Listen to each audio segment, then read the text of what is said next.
السلام علیکم جی، میرا نام سہیل عباس ہے اور آپ دیکھ رہے ہیں learn with Sohail official YouTube channel. ناظرین، آج ہم سٹارٹ کر رہے ہیں جی اپنا آئی آر کا پہلا لیکچر، اور اس میں ہم دیکھیں گے the definition and scope of I R. اس کو ہم دیکھتے ہیں، پہلے ہم یہ دیکھیں گے کہ یہ کب کب یہ پاس پیپرز میں کہیں آیا بھی ہے یا نہیں۔ تو 2018 میں یہ آیا تھا، describe the evolutionary process through which IR acquired the status of an academic discipline۔ اس کے بعد 2021 کے اندر بھی یہ کویسچن آیا، define I R, discuss its changing and evolving scope. تو ہم اس کو نیکسٹ یہ دیکھتے ہیں۔ تو آئی آر از انٹروڈکشن میں ہم جو دیکھیں گے، I R is one of the youngest discipline to have emerge in the contemporary world. It was emerged in Britain in 1919. Treaty of Westphalia considers as the best basis of IR. There are four phases in evolution of IR۔ اگر دیکھا جائے تو جو international relation ہے، یہ اتنا کوئی زیادہ نہ پرانا سبجیکٹ نہیں ہے۔ یہ basically as a subject, as a academic discipline, یہ جس طرح انہوں نے یہ پوچھا ہے نا، discuss its changing evolving scope, اور when acquired the status of academic discipline, تو یہ 1990 سے آن ورڈ، 1919 سے onward it was acquired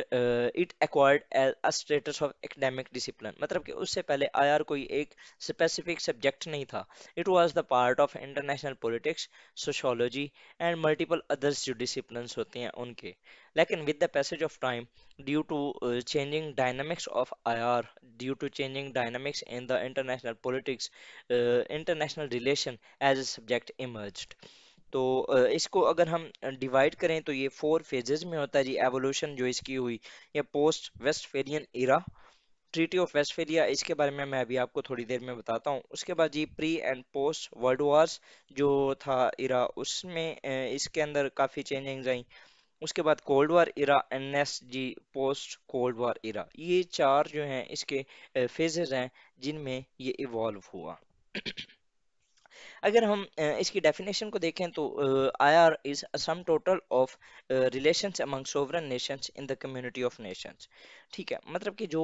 sovereign nations ہیں ان کے درمیان جو ریلیشنز ہوتے ہیں ان کو ہم انٹرنیشنل ریلیشنز کہہ سکتے ہیں۔ سملرلی بریٹانیکا کی جو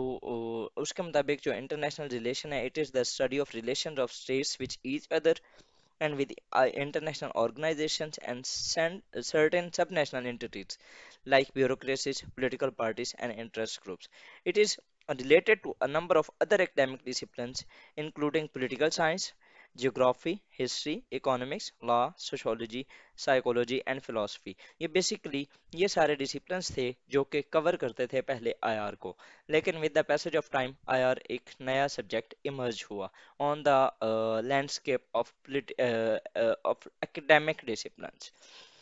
نیکسٹ جی پروفیسر ہینس جے موجنتاؤ کے مطابق I R is a struggle of for power among nations۔ Similarly professor Charles کہتے ہیں جی I R as the relations among states. ٹھیک ہے، یہ مختلف ڈیفینیشنز ہیں، آپ کو ان میں سے ایک یا دو یاد کرنے، ایک یہ یاد کرنا یہ آسان ہوگی، دوسری یہ یاد کرنا اس کو آسان ہوگی۔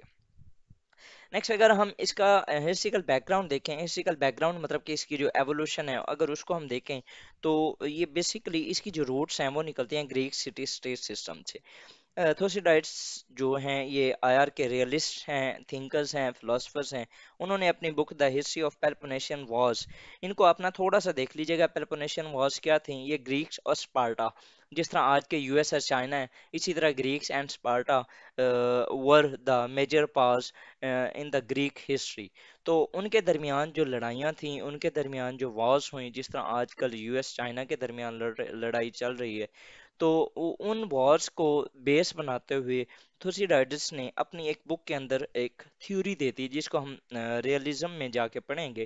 انہوں نے بتایا تھا کہ کس طرح جو ایمرجنگ پاورز ہوتی ہیں اور جو کہ ایک سسٹیننگ پاورز ہوتی ہیں وہ آپس میں کس طرح سسٹین کرتی ہیں، کس طرح اپنے ان کے اپنے جو کنفلکٹس ہوتے ہیں وہ کس طرح ایمرج ہوتے ہیں، اور وہ کس طرح ایک دوسرے کے ساتھ ڈیل کرتے ہیں۔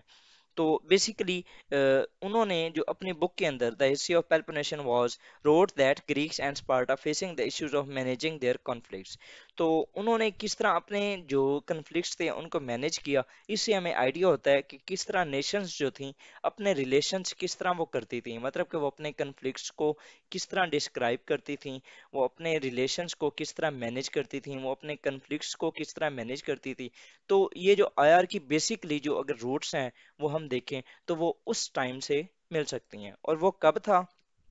3500 بی سی. یہ بیری بزان انٹرنیشنل ریلیشنز کے ایک اسکالرز ہیں، اینڈ ریچرڈ لیٹر، ان کے مطابق interaction between Sumerian states started in 3500 B C can be considered as a full-fledged system. مطلب کہ آئی آر کا ایک فل فلیج سسٹم اسے کنسیڈر کیا جا سکتا ہے. اس کے بعد یہ Thucydides told about the wars between Sparta and Greeks. He elaborated the conflicts and Peloponnesian Wars. Later on, Machiavelli described the relations among nations یہ انہوں نے and their behavior towards each other. He recommended leaders by his book. اس نے اپنی ایک بک لکھی تھی The Prince. I think یہ 15th century کی بک تھی. اس کے اندر انہوں نے جو یہ ایک ریئلسٹ تھنکرز تھے، ان کو بھی ہم تھوڑا سا آگے جا کے ریئلزم میں جا کے ہم ڈسکس کریں گے. تو انہوں نے جو لیڈرز تھے وہاں پر، جو راجا تھے، مہاراجا تھے، جو کنگز تھے، جو پرنس تھے، ان کو بتایا کہ آپ نے کس طرح رول کرنا ہے. اور وہ جو رول کرنے کا طریقہ انہوں نے بتایا تھا وہ رتھ لس طریقہ تھا، مطلب کہ ایک آپ نے ایک as a dictator role play کرنا ہے، یا ایز اے ڈکٹیٹر آپ نے رول کرنا ہے overall. Treaty of Westphalia paved the way for nation state system. Treaty of Westphalia, اس کے بارے میں آپ کو بتا دوں 1648 کے اندر یہ جو ٹریٹی تھی یہ سائن ہوئی. لیکن اس کی جو یہ تھی، یہ بیسیکلی 30 ایئرس وار کے بعد ہوئی. 1618 سے آن ورڈ 1648 تک 30 سالہ یہ ایک جنگ رہی بٹوین آرتھوڈاکس ڈاکس اینڈ جو کرسچنس تھے، جو پیور کرسچنس تھے، اور جو کہ لبرل کرسچنس تھے. ان کا نا میں جو آپ کو نام ہے یہ نیکسٹ ویڈیو میں بتا دوں گا کہ یہ کون سی وار تھی جو ان کے درمیان رہی. بہرحال 30 ایئرس وار اگر آپ اس کو تھوڑا سا سرچ بھی کریں گے تو آپ کے پاس ہی آ جائے گا. تو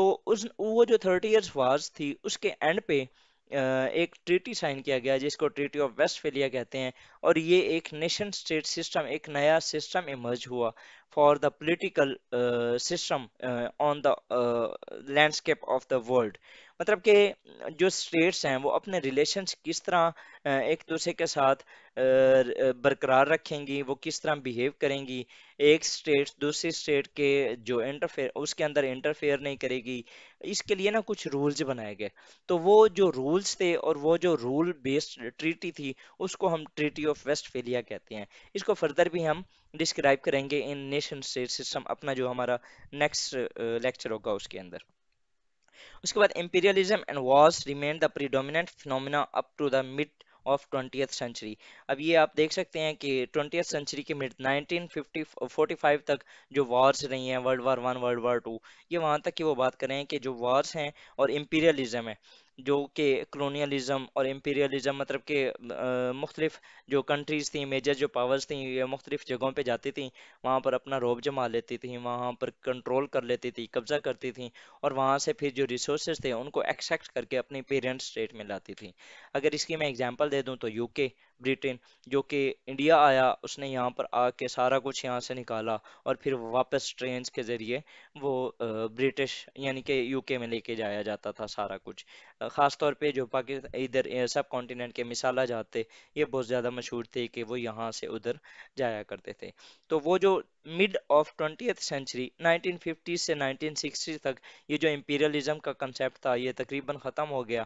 اس کے ساتھ ساتھ جو کہ وارز تھیں وہ بھی جس طرح لڑی گئیں وہ تقریباً ختم ہو گئی. مطلب کہ آپ اگر 15ویں صدی سے آن ورڈ دیکھیں تو یہ جو 100 ایئرس وارز تھیں، 30 ایئرس وارز، جو یورپ کے اندر فرینچ برٹن وارز وہ رہی ہیں کافی، یہ ساری جو وارز تھیں وہ اس کے بعد ابھی تک 1960 سے آن ورڈ کوئی اس طرح کی بڑی وار نہیں ہوئی. ایکسیپشنل کیسز ہم ہیں، جس طرح وار آن ٹیرر، عراق وار، عراق ایران وار ہو گئی، کویت کے اندر ہوا تھا ایشو، اس کے علاوہ اب رشیا کی جو یوکرین کے اندر انویژن ہے، یہ کچھ ایکسیپشنز ہیں۔ ادروائز جس لیول کی ورلڈ وار ون اور ورلڈ وار ٹو تھیں، اس طرح کی ابھی تک کوئی وار نہیں ہوئی۔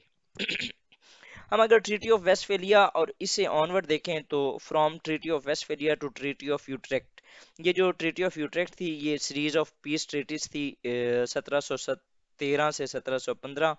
یہ بھی جو اسپین کا ایک تھرون تھا، اسپین کے اندر جو بادشاہت تھی وہ ختم ہوئی تھی، اور اس تھرون کو قبضہ کرنے کے لیے مختلف پاورز آپس میں لڑتی رہیں، ٹھیک ہے۔ اور یہ تقریباً کافی عرصہ، یہ تقریباً ڈیکڈ، ایک 10 سے 12 سال کی یہ تقریباً جنگیں تھیں۔ اس کے بعد جو ٹریٹی ہوئی اس کو یوٹریکٹ کہتے ہیں، اور یہ ٹریٹی آف ویسٹ فیلیا میں نے آپ کو بتایا 1618 سے 1648 تک 30 سال کی وار ہوئی۔ اس کے بعد جو ٹریٹی سائن کیا گیا یہ ٹریٹی آف ویسٹ فیلیا تھا۔ اب یہ جو ٹریٹیز چل رہی ہیں ان سے ہمیں آئیڈیا ہوتا ہے کہ اسٹیٹس کس طرح ایک دوسرے کے ساتھ بیٹھ کے ڈسکس کر کے نیگوشیشنز کر کے اپنے جو کنفلکٹس تھے ان کو ختم کرتی تھیں اور ایک نئے رولز ڈسکرائب کرتی تھیں۔ تو یہ ایک مینیفیسٹیشن ہے آف انٹرنیشنل ریلیشنز، مطلب کہ کس طرح اسٹیٹس ایک دوسرے کے ساتھ اپنے ریلیشنز کو برقرار کیے ہوئے تھیں۔ اسی طرح جی treaty of Westphalia to Congress of Vienna, یہ کانگریس آف ویانا یہ بھی ایک ٹریٹی تھی جو کہ نیپولین اور باقی جو پاورز تھیں ان کے درمیان ہوئی تھی 1815 کے اندر، جب نیپولین کو شکست ہوئی تھی۔ تو یہ اس ٹائم بھی جو ٹریٹی سائن کی گئی تھی اس نے ایک تھوڑا سا ہمیں ایک اور آئیڈیا دیا about the relations between the nations. Next اگر دیکھیں تو world war one and its aftermath یا ورلڈ وار ٹو دیکھ لیں، conduct of international relation was concerned of persons professionally engaged in its war was regarded as the business of soldiers and politics of diplomats۔ مطلب کہ جو world war one سے پہلے جو international relation تھا یہ ایک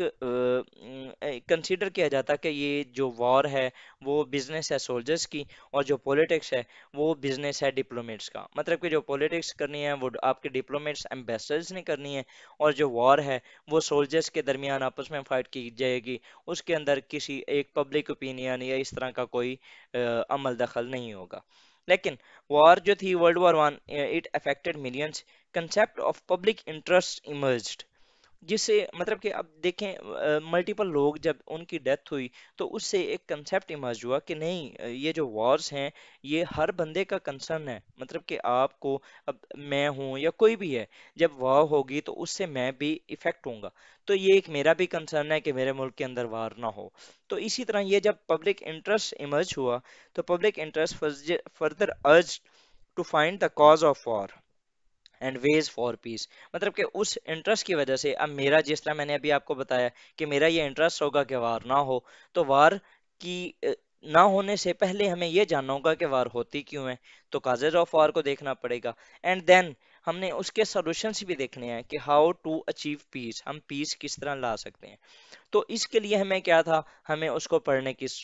ضرورت تھی، ہمیں اس کو اسٹڈی کرنے کی ضرورت تھی۔ اسی طرح this public awareness culminated the development of IR as a subject specific subject in international relations۔ مطلب کہ یہ جو ایک انٹرسٹ تھا لوگوں کا، یہ جو ایمرج ہوا، اس سے ہمارا جو آئی آر کا سبجیکٹ تھا وہ ایک ایز اے ڈسپلن ایمرج ہوا۔ کولڈ وار پیریڈ جو تھا after world war two military science was given some space in I R. اب ورلڈ وار ون کے بعد 1980 تک، 1914 سے 1918 مطلب کہ 1914 سے 1918 تک ورلڈ وار ون ہوئی۔ اس کے بعد 1919 سے آن ورڈ جو آئی آر تھا وہ ایک سبجیکٹ جو تھا ایز اے جو اکیڈیمک ڈسپلن وہ ایمرج ہوا۔ تو اور یہ میں نے آپ کو آلریڈی بتا چکا ہوں وہ کس طرح ایمرج ہوا۔ اب جب ورلڈ وار کے بعد، ورلڈ وار ون کے بعد ورلڈ وار ٹو بھی ہوئی نا، تو اس کے بعد جو ملٹری سائنس تھی یہ بیسیکلی ایک it was not the part of I are, لیکن اس کو کچھ اسپیس ملی in international relations. Political realism further lead the foundation of contemporary I R, مطلب کہ جو پولیٹکس تھی اس کے اندر جو مختلف تھیوریز تھیں انہوں نے جنم لینا سٹارٹ کیا، اور وہ اس کا جو انٹرنیشنل ریلیشن کا جو ایک سکوپ تھا اس کو براڈ کرتی گئیں۔ اب جو چینجز تھیں وہ کیا ہوئیں کولڈ وار کے دوران اگر دیکھیں تو nation state system institutionalise U N بن گئی، اور اس کے علاوہ ملٹیپل جو وہ تھے I M F World Bank وہ بنے، internationalisation of state system and shifting the centre of international politics from European Union to the third world, اس کے علاوہ balance of power and collective security was introduce, جس طرح NATO بنی، C S T O اور مولٹوف plan by Russia جس کو Warsaw packet جو کہ بنایا گیا رشیا کی طرف سے، اسی طرح institution of war foreign policy diplomacy یہ اسٹیبلش کیے گئے، more people associated in these departments, اس کے علاوہ نیوکلیر ویپنس کیونکہ 1945 میں یو ایس یوز کر چکا تھا نیوکلیر ویپنس کو، تو اس کے بیس کے اوپر کچھ تھوڑی سی اسٹڈی ہونا سٹارٹ ہو گئی، یو این یہ میں آلریڈی آپ کو بتا چکا ہوں اسٹیبلش ہو گئی، evolution of detente ideological warfare and military blocs, یہ ساری چیزیں تھیں جنہوں نے یہ جو کولڈ وار کے دوران چینج ہوئی، اور یہ کولڈ وار کے دوران چینج ہوئی مطلب کہ آپ کا جو انٹرنیشنل ریلیشن کا سبجیکٹ تھا وہ چینج ہوا، یہ ساری جو چیزیں تھیں اس نے اوور آل انٹرنیشنل ریلیشنز کی جو ایک ڈومین تھی، جو ایک سبجیکٹ تھا اس کو چینج کیا، یہ کیا ہو رہا ہے ایوولوشن ہو رہی ہے آئی آر کی، ہم نے پہلے دیکھا تھا ٹریٹی آف ویسٹفیلیا، اس کے بعد جو مطلب کہ کس طرح اسٹیٹس نے اپنے کنفلکٹس تھے یا وارز تھیں ان کو کس طرح ختم کیا اور پیس تک کا کیسے پہنچے، پھر ہم نے دیکھا کہ ورلڈ وار ون اور اس نے کس طرح اس کا جو آفٹر ماتھ تھا، aftermath in aftermath of world war one کس طرح آئی آر کا سبجیکٹ جو تھا وہ چینج ہوا، پھر ہم نے کولڈ وار کا جو پیریڈ دیکھا اس کے اندر کس طرح چینج ہوا، اب جو پوسٹ کولڈ وار ایرا ہے اس کے اندر آئی آر کس طرح چینج ہو رہا ہے، یہ آپ یاد رکھیں کہ ہم ایوولوشنری پروسیس پڑھ رہے ہیں، تو اس کے اندر جو پہلا تھا ڈیموکریٹائزیشن آف دا ورلڈ، مطلب کہ جیسے یو ایس ایس آر ٹوٹا، سوویت یونین جیسے ہی بریک ہوا، اس کے بعد اوور آل دنیا کے اندر ایک ڈیموکریٹائزیشن ہو گئی، مطلب کہ ڈیموکریسی ایک پریویل کرنے لگ گئی، اس کو ہم پیپر ٹو کے اندر اینڈ آف ہسٹری دیکھیں گے جس کے اندر فرانسس فیوکویاما نے کہا تھا کہ it is not the end of Russia, it is an end of the history، مطلب کہ اس وقت جو لبرل ماڈل تھا اس کو اس نے کہا کہ یہ ایک ایسا ماڈل ہے جس کے اندر اب کوئی اور امپروومنٹ کرنے کی ضرورت نہیں ہے، تو دنیا کے اندر جو ڈیموکریسی تھی اس کو ایک عروج بخشا، اس کے علاوہ ازرٹیو ملٹی لیٹرلزم، یو ایس کا رول آپ دیکھ لیں کس طرح اس نے دنیا کے اندر اپنی ایک راج کو جمانے کے لیے اس نے مختلف فورمز کا سہارا لیا، جس طرح ورلڈ ٹریڈ آرگنائزیشن ہو گئی، ایف اے ٹی ایف ہو گئی، جن کو ایز اے ٹول وہ یوز کرتا ہے فار ملٹی لیٹرلزم، مطلب کہ وہ اپنا جو انٹرسٹ ہے اس کو پرسو کرنے کے لیے وہ لوگوں کے اوپر اپنی وہ جو ایک دھاک ہے اس کو بٹھاتا ہے۔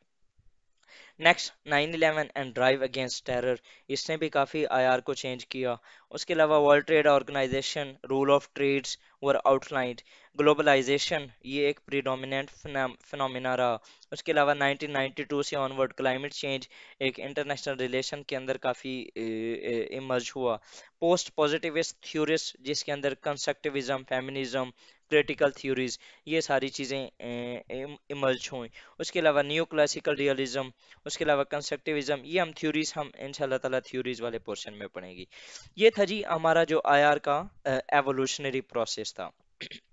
نیکسٹ اگر دیکھیں تو ہم I R as a subject یہ جس طرح میں نے آپ کو بتایا ہے its study of I R increase during the 20th century.